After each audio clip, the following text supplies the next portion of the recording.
Halo adik-adik, ketemu lagi di channel Bea Eduka.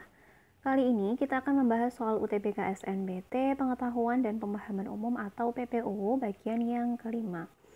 Sebelum kita lanjut membahas soalnya, jangan lupa untuk subscribe, like, and share video ini sebanyak-banyaknya ya. Oke, langsung ke soal yang pertama. Dalam menjalankan program diet, seseorang perlu memperhatikan asupan makanan yang sehat dan seimbang dengan membatasi makanan yang kurang sehat, seperti makanan olahan, makanan manis, dan makanan tinggi lemak. Selain itu, perlu juga diimbangi dengan olahraga dan gaya hidup yang aktif agar program diet dapat memberikan hasil yang optimal.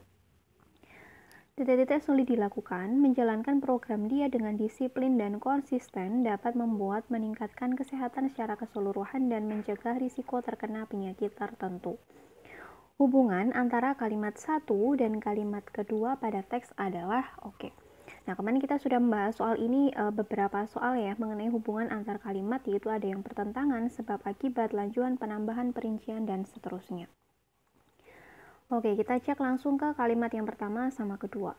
Dalam menjalankan program diet, yang bisa dilakukan seseorang itu selain memperhatikan asupan makanan yang sehat dan seimbang, mereka juga harus membatasi makanan yang kurang sehat, seperti makanan olahan, makanan manis, dan makanan lemak tinggi.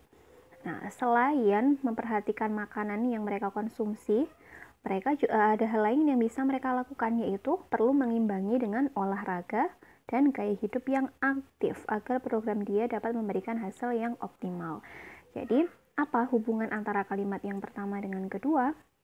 Yaitu hubungan penambahan. Kenapa hubungan penambahan? Nah, tadi kan di kalimat yang pertama itu sudah dijelaskan ya, apa saja yang bisa dilakukan seseorang untuk menjalankan program diet yang meliputi makanan mengonsumsi makanan, menjauhi makanan olahan, makanan manis, dan makanan berlemak tinggi. Lalu di nomor 2 ini ditambahkan, nah selain semua itu apa lagi? Ya, harus diimbangi sama olahraga, gaya hidup yang aktif, supaya program dietnya itu memberikan hasil yang optimal. Jadi kalimat yang kedua ini menambahkan dari kalimat yang pertama. Kata kuncinya apa? Di sini menggunakan konjungsi selain itu. Jadi sebelum hal-hal yang diuraikan di kalimat yang sebelumnya itu ada penambahan lagi tuh apa? Selain itu ada bla bla bla gitu ya. Jadi kalau cirinya itu menggunakan menggunakan konjungsi selain itu, maka kalimat tersebut berperan sebagai penambah atau merupakan hubungan penambahan.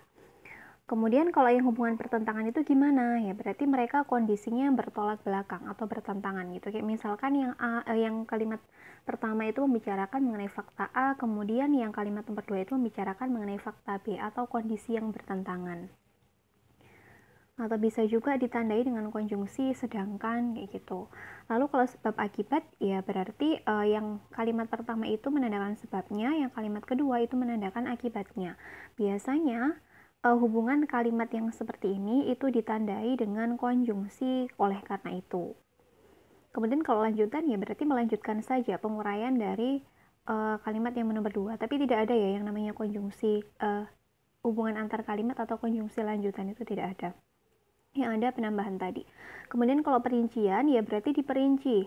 Nah, biasanya kalimat perincian ini ditandai dengan kata perincian kayak misalnya atau antara lain gitu. Intinya diperinci ya, dijabarkan secara detail apa saja gitu ya. Sekarang kita ke soal nomor 2. Teksnya sama, kita langsung ke bagian pertanyaannya. Kata pada teks di atas yang memiliki makna denotatif tidak berubah-ubah. Nah, kemarin kita juga sudah ada ya soal semacam ini. Kata denotatif, makna denotatif itu artinya apa? Makna itu kan ada dua, makna konotatif sama makna denotatif. Kalau makna denotatif itu berarti makna yang sesungguhnya. Kalau makna konotatif berarti makna kiasannya. Nah, lalu apa makna yang sebenarnya dari kata tidak berubah-ubah? Atau kata apa yang bisa menggantikan kata tidak berubah-ubah ini? Oke, kita cek dari yang opsi A. Program dalam kalimat satu. Nah, apakah program ini artinya tidak berubah-ubah? Tentu bukan.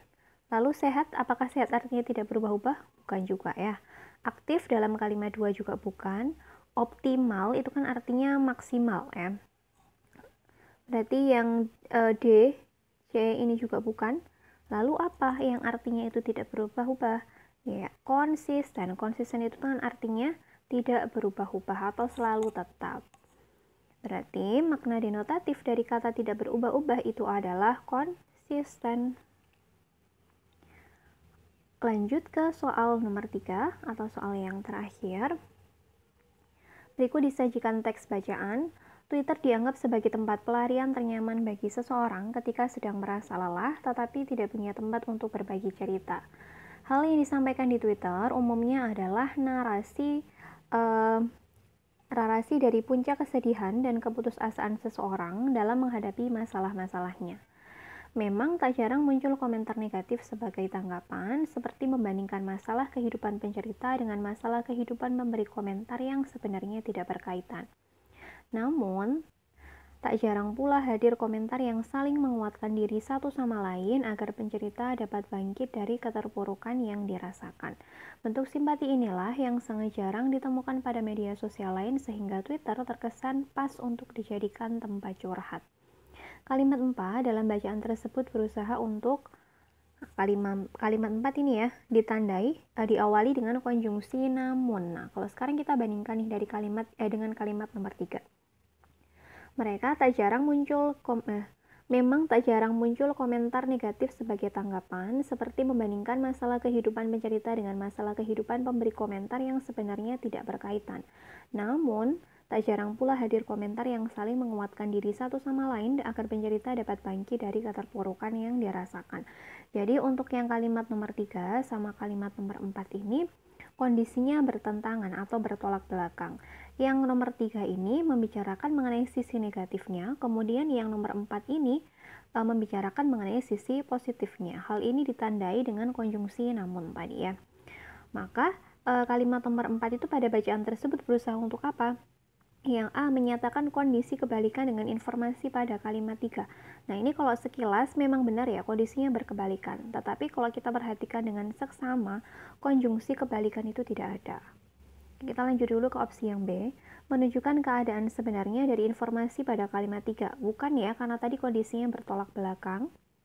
Lalu yang C, memberikan pertentangan dengan keadaan pada kalimat ketiga. Nah, inilah yang tepat ya. Jadi memang kita harus teliti dengan penggunaan katanya. Kalau yang di opsi A tadi kan menggunakan kondisi kebalikan, sedangkan yang C itu memberikan pertentangan. Nah, pemberikan pertentangan inilah yang merupakan salah satu jenis konjungsi. Jadi, konjungsi dalam bahasa Indonesia itu kalau memang kondisinya berkebalikan itu bukan menggunakan kata kebalikan ya, tapi menggunakan kata sebaliknya bla bla bla gitu ya.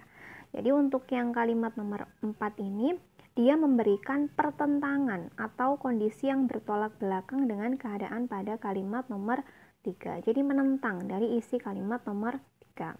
Nah, kalau yang D memberikan perbedaan keadaan masalah pada kalimat 3. Nah, ini bukan keadaan perbedaan ya, bukan perbedaan ya. Lalu yang E memberikan perbandingan dari informasi pada kalimat 3 ini juga bukan. Jadi yang paling tepat untuk yang menggambarkan isi dari kalimat nomor 4 itu adalah memberikan pertentangan dengan keadaan pada kalimat 3. Nanti kalian ingat-ingat lagi ya macam-macam jenis kalimat, hubungan antar kalimat itu apa. Tadi mulai dari pertentangan, penambahan, dan seterusnya tadi. Oke, demikian tadi pembahasan soal UTBK SNBT PPU bagian yang kelima. Semoga penjelasan yang Kak berikan bisa dipahami dengan baik oleh adik-adik. Sukses buat kalian semua, sampai ketemu di video yang selanjutnya.